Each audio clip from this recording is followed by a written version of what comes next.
लोग वेट तो कर रहे हैं पॉलिसी का, स्पेशली बैंकिंग और बैंकिंग से जुड़े हुए काउंटर्स वेट कर रहे हैं। इसलिए बैंक निफ्टी बार बार हरे निशान लाल निशान की तरफ उछाल कूद हो रहा है, लेकिन निफ्टी थोड़ा स्टेबल है because of IT good weightage. और इसकी वजह से अब हम पूरे पैनल के साथ अपनी इस पॉलिसी की कवरेज को शुरू कर रहे हैं। मेरे साथ दो मेहमान मेरे को दिख रहे हैं स्क्रीन पर। दीपक अग्रवाल जो कि CIO हैं डेट डिविजन्स के कोटक AMC के, साथ ही नम्रता मित्तल चीफ इकोनॉमिस्ट हैं SBI म्यूचुअल फंड से।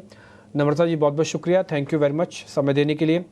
और दीपक जी आपका भी बहुत बहुत शुक्रिया, थैंक यू वेरी मच, आज आपने हमारे लिए टाइम निकाला। नम्रता पहले आपसे शुरू कर रहे हैं।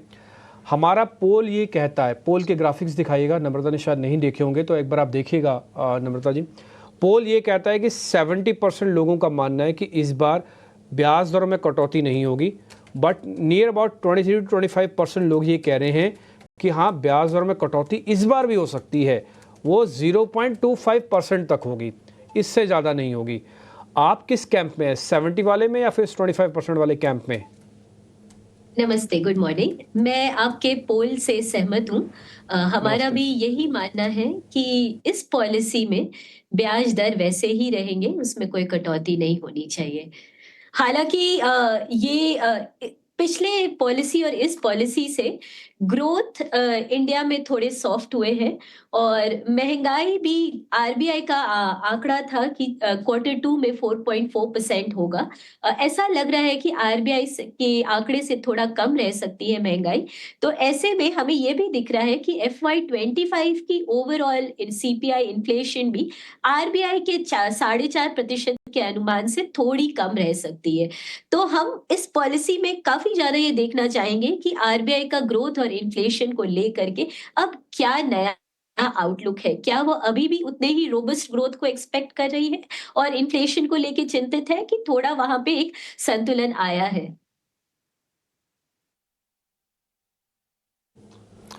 दीपक जी नमस्कार, अभिषेक बोल रहा हूँ सर। आपसे प्रश्न ये होगा कि देखिए US फेड ने अपने दरों में कटौती की आधे % की।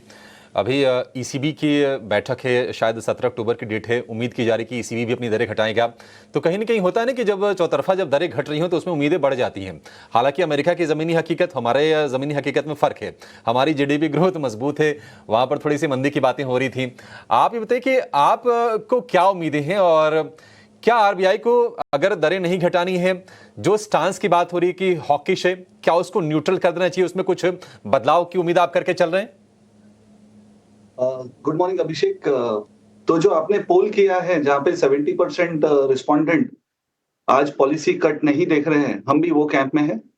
यस, US फेड ने कट किया है और US फेड ने गाइडेंस दिया है कि वो यहाँ से लेकर दिसंबर 25 तक additional 150 basis point rate cut करेंगे। दो रिसेंट जॉब्स डेटा के बाद वो क्यूमुलेटिव रेट कट एक्सपेक्टेशन थोड़ी कम हुई है।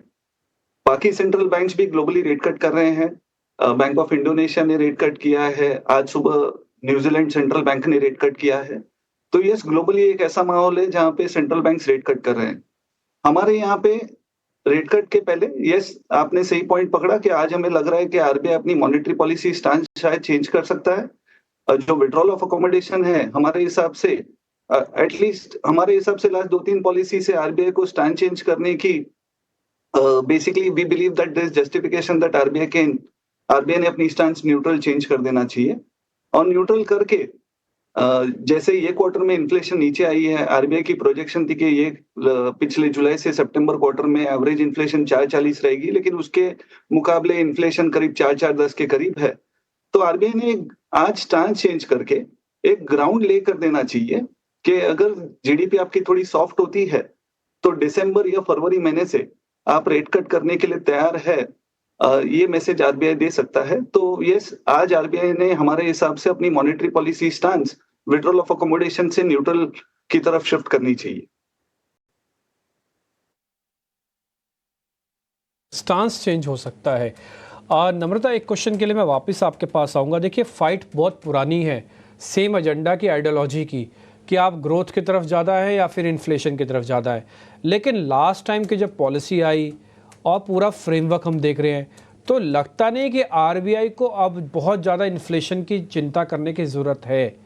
अब वो इस जगह पर आ गई है, खुद आरबीआई कहते हैं अब हमारे पास कंफर्टेबल है, हमने जो मेहनत की थी वो रंग लेके आई है।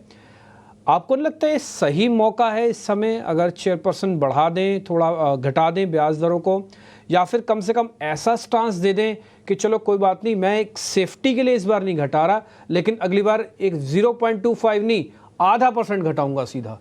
ऐसा इतना एग्रेशन आ सकता है क्या?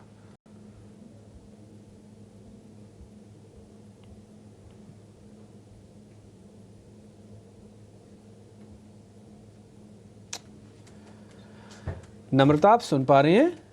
आपको आवाज आ हाँ रही है? जी। मेरा क्वेश्चन सुनाई हाँ दिया आपको? जी, जरूर।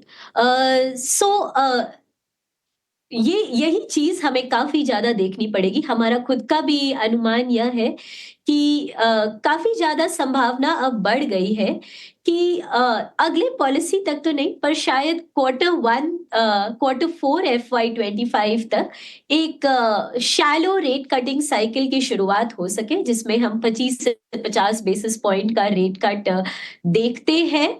और तो इसलिए यह पॉलिसी इन सब चीजों को भांपने के लिए काफी इंपॉर्टेंट होगा। साथ ही में अभिषेक जी, मैं एक बात अगर आपको कहना चाहूं, तो आज के समय में अगर इंडियन अर्थव्यवस्था को देखेंगे, तो रेट से ज्यादा इंपॉर्टेंट जो मायने रखता है वह है लिक्विडिटी। बिकॉज आपने काफी ज्यादा सुना होगा कि बैंक्स में एक डिपॉजिट की स्ट्रगल है, और इस चीज को एड्रेस करने के लिए आरबीआई क्या कदम उठाती है, क्या हमें सीआरआर में भी कोई कमेंट सुनने को मिलता है, यह सब चीज भी इस पॉलिसी में हम देखना चाहेंगे। पर आपकी बात से मैं बिल्कुल सहमत हूँ कि क्योंकि फेड में एक काफी दो चीजें जो काफी बदलाव आई हैं पिछले 2 पॉलिसी से, वह यह है कि एक तो फेड ने अपनी रेट कटिंग साइकिल शुरू कर दी है, और उसमें 25 नहीं बल्कि एक साथ में ही 50 बेसिस पॉइंट का रेट कट दिया है। और माने ना माने ग्लोबल सेंट्रल बैंक्स में फेड की पॉलिसी सबसे ज्यादा इंडियन पॉलिसी मेकिंग के लिए मायने रखती है। और उसके साथ साथ क्योंकि चाइना में ग्रोथ वीक है, ओवरऑल ग्लोबल ग्रोथ में भी एक गति धीमी होती हुई दिख रही है। जी, ठीक है। नम्रता जी, एक और चीज़ है, देखिए इन्फ्लेशन कहीं न कहीं काबू में है। लगातार 2 महीने हमने जुलाई में और सितंबर में आरबीआई का जो एक रेंज है 4% का, उससे नीचे के हमने आंकड़े देखे हैं। कहाँ लास्ट ईयर की हम बात करें तो 7.5% पे हुआ करती थी, वो घट के 4%। तो क्या आपको लगता है कि कहीं न कहीं सिनेरियो बन गया है, मतलब रेट कटौती को लेकर कोई दिक्कतें आरबीआई को होनी नहीं चाहिए?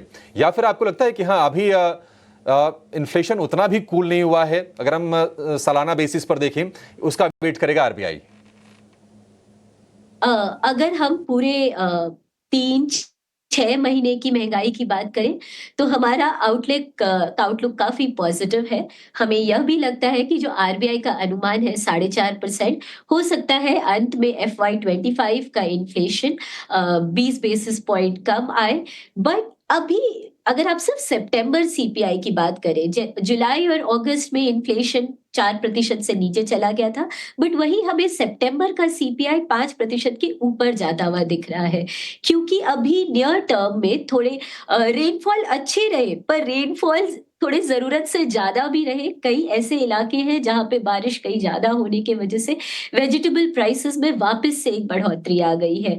और वेजिटेबल हमारे फूड इन्फ्लेशन के लिए एक लंबे अरसे से पेन पॉइंट है। वरना हम कहते आ रहे हैं कि अगर वेजिटेबल को हटा दे तो हमारा इंडिया का इन्फ्लेशन काफी कंट्रोल्ड है। इनफैक्ट 3-3.5% के आसपास है। कोर इन्फ्लेशन काफी कम है। अगर पूरे सीपीआई बास्केट को देखें तो 300 आइटम में से 60% आइटम ऐसे हैं जो कि 4% से इन्फ्लेशन कम दिखा रहे हैं। बट यह एक कुछ फूड आइटम्स हैं जो अभी भी इन्फ्लेशन को सेंट्रल बैंक की टारगेट पे एक सस्टेन्ड बेसिस पे नहीं लाने दे रहे हैं। और अगर आरबीआई मूव ना करना चाहे तो यह एक नियर टर्म में एक आर्ग्यूमेंट हो सकता है उनके स्टैंड्स को जस्टिफाई करने के लिए। ठीक है। दीपक जी, देखिए कहीं न कहीं अगर हम इकोनॉमी की बात करें तो मिडिल ईस्ट वाला रिस्क है। क्रूड में हमने हाल फिलहाल स्पाइक देखा है, हालांकि अभी एक रेंज में है, और निश्चित तौर पर अगर मान लीजिए क्रूड बढ़ता है तो एक उसका स्पाइरलिंग इफेक्ट होता है इकोनॉमी में महंगाई को लेकर। क्या आपको लगता है कि आरबीआई अभी उसका वेट करेगा, हालांकि वहां पर स्थितियां गंभीर पिछले 1 साल से हैं। हाल फिलहाल थोड़ा ईरान वाला मैटर भी उसमें जुड़ गया है, तो चीजें थोड़ी और हमें गंभीर दिख रही हैं। आपके क्या विचार हैं इस पर?